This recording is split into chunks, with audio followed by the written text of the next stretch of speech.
आपण पाहत आहोत SN न्यूज मराठी। लाईक करा, शेअर करा, सबस्क्राईब करा व रहा आमच्या सोबत अपडेट।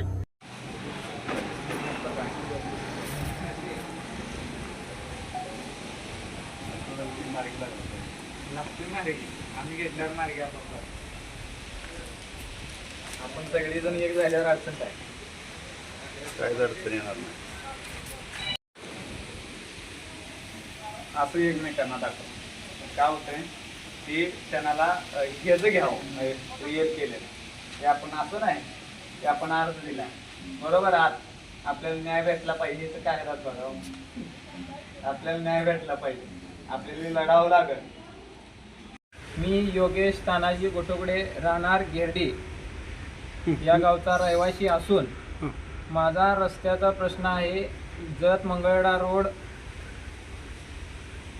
त्या पुलाचं काम झाल्यामुळे रस्ता घराकडे जाण्यासाठी पर्यायी रस्ता नसल्यामुळे मी उपोषण करत आहे। तो रोड कोणाच्या अधिकारात येतो? बांधकाम विभागाच्या अधिकार PWD बर काय काय पाठपुरावा केला? काय केलं काय आम्ही निवेदन देऊन अगोदर 6 महिने झाले सांगून सुद्धा त्यांनी रस्ता पर्यायी मार्ग दिला नाही म्हणून आज उपोषणास बसलो आहे। त्यांचं म्हणणं काय आलं तक्रार दिल्यानंतर करतो साईडच्या शेतकऱ्याची अडचण आहे अशी तशी सांगून उत्तरं देऊन मला असे उत्तरं दिलेले। किती दिवस झाले ही चर्चा चालू आहे तुमची? ही मी ब्रिज चालू करताना मी संबंधित साहेबांना सांगितलं होतं तुम्ही रस्ता पर्यायी मार्ग द्या, तुम्ही तोडताय रस्ता तर पर्यायी मार्ग द्या। काय नाव त्या अधिकाऱ्यांचं?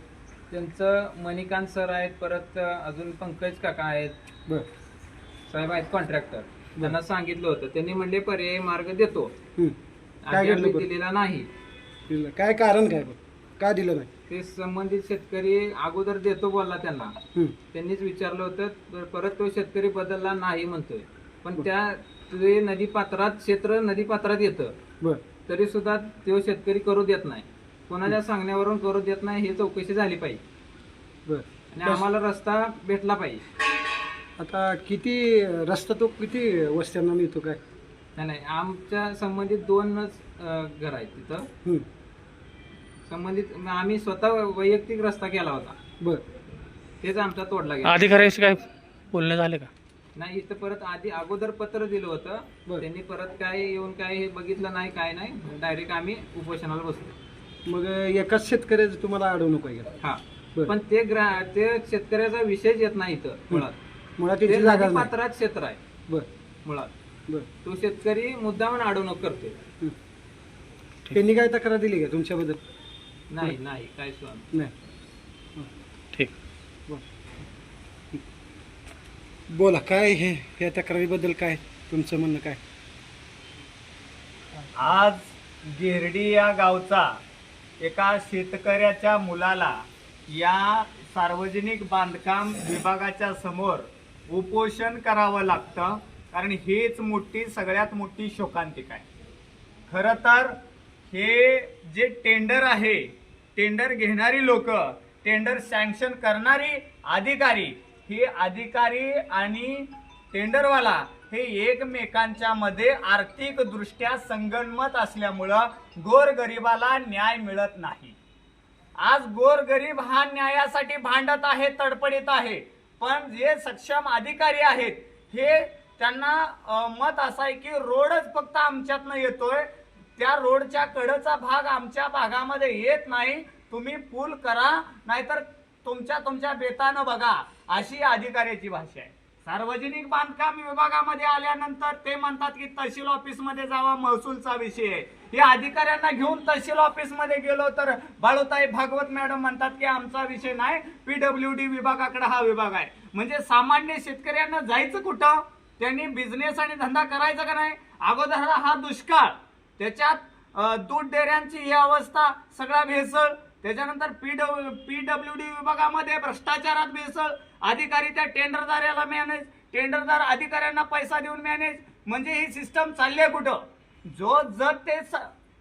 जत ते मंगळवेढा रस्ता आहे हा मंगळवेढा रस्ता जो नादुरुस्त आहे, ज्याच्या कडनी जो काय कडच्या पट्ट्या भरायच्या असतात, मुरमीकरण केलेलं नाही आणि ज्या ठिकाणी मुरमीकरण करायला पाहिजे त्या ठिकाणी नाही केलेलं, जे काय ह्याचे पोल आहेत, डांब आहेत, ते सुद्धा निकृष्ट दर्जाचं काम केलेलं आहे. ज्या ठिकाणी सिमेंटचं कॉन्क्रीट वतायला पाहिजे होतं, ज्या ठिकाणी क्रेशर वतायला पाहिजे होतं, त्या ठिकाणी दगड आणि धोंडी मारून हे काम त्यांनी पूर्ण केलेलं आहे. मित्रांनो, खरं तर हे शासन जे 99 कोटीचा निधी हे अधिकाऱ्यांना आणि टेंडरदारांचं घर भरण्यासाठी देतं का, हा सामान्य जनतेचा सवाल आहे. आणि हा फक्त योगेश घुटुगडे याचा विषय नसून हे संपूर्ण सांगोला, जत आणि ह्या मंगळवेढ्यातल्या जवळच्या गावांचा विषय आहे. आपण आपले पैसे, आपल्या टॅक्स मधील पैसे, लेकरा बाळांच्या बसून वाचवलेले पैसे टॅक्स देतून परत अधिकारी ह्या शेतकऱ्यांना दमवत आहेत. ह्याच्यात ताबडतोब या शासनानं, नगर विकास खात्यानं, बांधकाम विभागानं लक्ष दिलं पाहिजे. या जर बांधकाम विभागामध्ये नाही मिळाला, मी स्वतः आर.वाय. घुटुगडे या मंत्रालयामध्ये जाईन, सुट्टी देणार नाही. कारण हे अधिकारी स्वतःला मालक समजतात, मी या विभागाचा मालक नाही. अरे अधिकाऱ्याला माझा सवाल आहे, तू एक पब्लिक सर्वंट आहे, कामगार आहे, मालक नाही आहे. जनतेला जशा तिथं सुविधा पाहिजेत तशा तुम्ही सुविधा देणं गरजेचं आहे. आज अर्ज केला होता त्या अर्ज केलाय, मंगळवेढा महामार्गावर रस्ता रोको येणं करण्यासाठी अर्ज दिलाय. त्याचबरोबर हे जे रस्ता व्यवस्थित करावा ही अर्ज तरी सुद्धा त्यांनी दखल घेतली नाही, म्हणून योगेशला या ठिकाणी उपोषणासाठी बसावं लागलं. मग हे निकृष्ट दर्जाचे रस्ते कशासाठी? हे बोगस अधिकारी, बोगस टेंडर, म्हणजे भरती बोगस झाली होती का असं म्हणावं लागेल. त्यांना ट्रेनिंग दिलं नव्हतं का? जसा नीटचा पेपर बोगस होता, अधिकाऱ्यांचा सुद्धा पेपर बोगस होता असं म्हणावं लागेल. असा संशय आम्हाला यायला लागलाय. त्यामुळं ह्या अधिकाऱ्यांनी किती पैसे घेतले, टेंडरवाल्यांना किती दिले, ह्यांनी किती माल निकृष्ट दर्जाचा टाकला, याची सगळ्याची सीबीआय चौकशी लागल. सगळ्यांची जी काय वेगवेगळ्या डिपार्टमेंटनं चौकशी लागल. आम्ही पोलीस स्टेशन आहे, API आहे, त्याचबरोबर मंत्रालयापर्यंतची या सगळ्या चौकशी लागल्याशिवाय राहणार नाही. आणि योगेश घुटुगडे यांच्या घराकडे जाणारा दरवाजा 2 ते 3 दिवसामध्ये नाही निर्णय झाला तर आम्ही पुढील आमरण उपोषणाला तयार राहून मंत्रालयाच्या समोर मित्रांनो बसणार आहे. अतिशय निकृष्ट दर्जाचं काम हे मंगळवेढा आणि जत मध्ये झालेलं आहे. या रस्त्यावरती त्या रस्ता ज्या पद्धतीनं त्याचं गेज असायला पाहिजे होतं तशा प्रकारे झालेलं नाही. ही चौकशी काढून आणि जर समजा ह्या जर अधिकाऱ्यांनी जर बिलं काढली, पूर्ण रोडचं सर्वेक्षण झाल्याशिवाय, आणि सर्वेक्षण करताना अधिकारीच असतात, बाहेरचा तुकारामजी मुंडे साहेब यांच्यासारखा एखादा अधिकारी न भ्रष्ट झाल्यासारख्याला आणावा, ह्याची पूर्णपणे चौकशी व्हावी.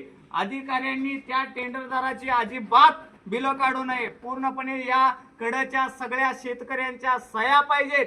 हा रस्ता निकृष्ट दर्जाचा नाही, चांगला आहे, तरच अधिकाऱ्यांना बिलं काढावी. अन्यथा अधिकाऱ्यांना माझी सूचना आहे की तुम्ही कारवाईला तयार राहावा.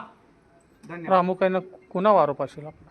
हा आरोप PWD विभाग आणि जे टेंडरदार आहेत त्यांच्यावर आहे. पवार यांच्यावरती हा आरोप आहे की त्यांनी ते पूल करून द्यायला पाहिजे, रस्त्याचं काम चांगलं करायला पाहिजे. आणि आमच्या त्या ह्याच्या समोर जे अहिल्यादेवीच्या पुतळ्यासाठी जे जागा ठेव तिथं सुद्धा सुशोभीकरण पाहिजे. रस्त्याच्या कडेला डाम पाहिजे. चांगल्या प्रकारची सोय, जसा निधी आलाय तसंच काम पाहिजे. आणि झालेल्या कामाचा पूर्ण जे काय डिजिटलायझेशन जनतेच्या समोर झालं पाहिजे. तर नाही दखल घेतली तर काय इशारा असेल? नाही जर दखल घेतली तर सांगोला तालुका आहे, मंगळवेढा आहे, पूर्ण या अधिकाऱ्याचे जे लायसन आहे ते काळ्या यादीमध्ये कसं येईल याच्यासाठी आम्ही याचिका मंत्रालयामध्ये करणार आहे. मित्रांनो, घुटुगडे, आज आमचे समाज बांधव योगेश घुटुगडे इथं त्यांच्यावर अन्याय झाल्यामुळे उपोषणाला बसलेले आहेत. त्यांना पाठिंबा देण्यासाठी मी इथं उपस्थित आहे. त्या जत मंगळवेढा महामार्गाचे अनेक प्रॉब्लेम्स आहेत. त्यापैकी ह्यांचा एक प्रॉब्लेम आहे की ह्यांच्या घराला रस्ताच नाही. बिचाराने 10 लाख रुपये घालून स्वतःच्या खिशातले घालून रस्ता बनवला होता. तो रस्ता या PWDच्या कामामध्ये त्यांनी उकडून टाकला. आणि सध्या मग यांनी न्याय मागायचा कुठं? जर 10 लाख खिशातले घालून जरी शासन यांना रस्ता पर्यायी देत नसेल तर मग हे 99 कोटीचं जे टेंडर घेतलं या मालकानं त्याचं काय करायचं? म्हणजे स्वतःच्या खिशातले पैसे आपण घालून आपल्याला न्याय मिळत नाही. माझं शासनाकडे एवढंच म्हणणं आहे, यांना रस्ता तुम्ही द्या, अन्यथा 99 कोटीच्या टेंडरमध्ये कुठं भेगा पडल्या द्या, कुठं तुम्ही मुरुमच्या जागी माती टाकल्या, कुठं कॉन्क्रीटच्या जागी माती टाकल्या, काही ठिकाणी दिशादर्शक फलक नाहीत. ही सगळं आम्हाला आता तुमच्या ह्याच्यासमोर काढावं लागेल.